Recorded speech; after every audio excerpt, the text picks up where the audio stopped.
ডামুড্যা থানার চেউয়াতলী বাজারের পাশে একটি ইটের ভাটায় ভ্রাম্যমাণ আদালতের ম্যাজিস্ট্রেট এসে ভাঙচুর করে এবং অনেক ক্ষয়ক্ষতি সাধন করে।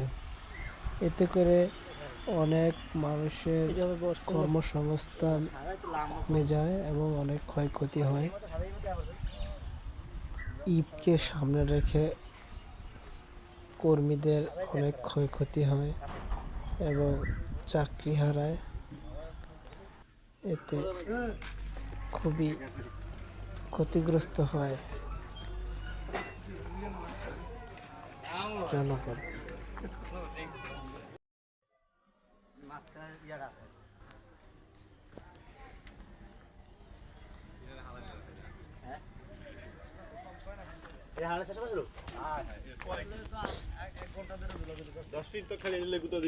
তাই চারদিকে এক সাইডে করলে হয়তো